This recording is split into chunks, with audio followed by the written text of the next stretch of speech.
Hello बच्चों, कैसे हो आप लोग। आई होप आप सभी बहुत ही अच्छे होंगे, मस्त होंगे, स्वस्थ होंगे और अपनी पढ़ाई भी बहुत ही बेहतरीन तरीके से कर रहे होंगे।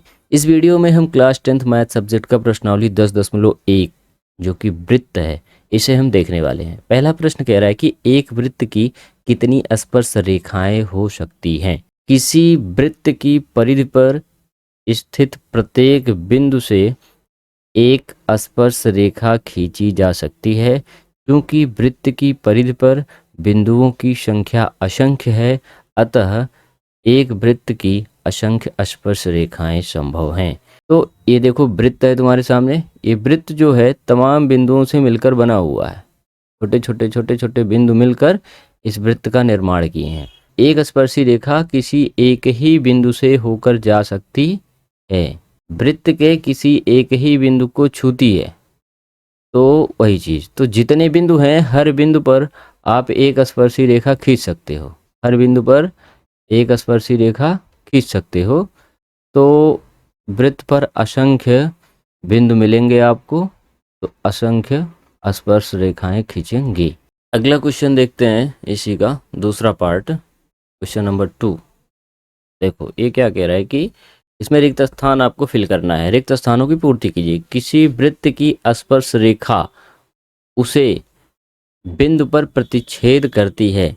स्पर्श रेखा अभी भी हम डिस्कस करके आ रहे हैं कि भाई कोई वृत्त है, अगर स्पर्श रेखा हम खींचेंगे तो वह वृत्त के एक ही बिंदु को स्पर्श करेगी, तो उसे एक बिंदु पर प्रतिच्छेद करती है।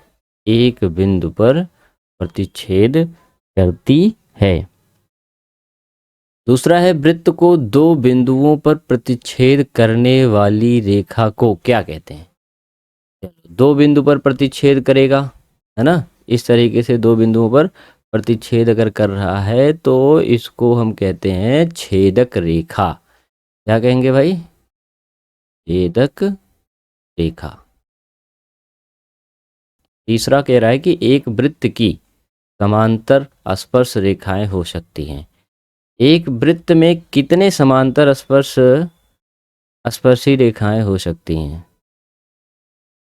एक वृत्त की समांतर स्पर्श रेखाएं हो सकती हैं। देखो, ये दोनों रेखाएं एक दूसरे के समांतर हो सकती हैं, है ना। इसके बाद इसके अलावा कोई भी रेखा खींचोगे तो इस रेखा की समांतर नहीं होगा। मतलब ये है कि एक स्पर्शी हमने खींच दिया, इसके समांतर हम कितनी स्पर्शी खींच सकते हैं, तो वो एक ही स्पर्शी हम खींच सकते हैं। अगर हम दूसरा खींचने की कोशिश करेंगे तो वो जो है आपका क्या हो जाएगा, समांतर नहीं रह पाएगा। जैसे मान लो हमने इसको खींच दिया, तो इसे जब आप आगे बढ़ाओगे तो यहाँ कहीं जाके काट देगा, तो समांतर नहीं होगा। इसका मतलब एक और दो, ये दोनों हो जाएंगी, ठीक है। एक वृत्त की दो समांतर स्पर्श रेखाएं हो सकती हैं। एक स्पर्श रेखा ये हो गई, दूसरी ये हो गई। वृत्त तथा उसकी स्पर्श रेखा के उभयनिष्ठ बिंदु को कहते हैं। वृत्त तथा उसकी स्पर्श रेखा के माने वृत्त है और स्पर्श रेखा है, दोनों जिस बिंदु पर एक दूसरे को छू रहे हैं उसे हम क्या कहते हैं, स्पर्श बिंदु। स्पर्श बिंदु, ठीक है। इसी के साथ इस प्रश्नावली के 2 प्रश्न सॉल्व हो चुके हैं। बाकी प्रश्नों के लिए आप अगली वीडियो को देख सकते हो। इस वीडियो को यहीं पर क्लोज करते हैं। तब तक के लिए tata, bye bye, take care.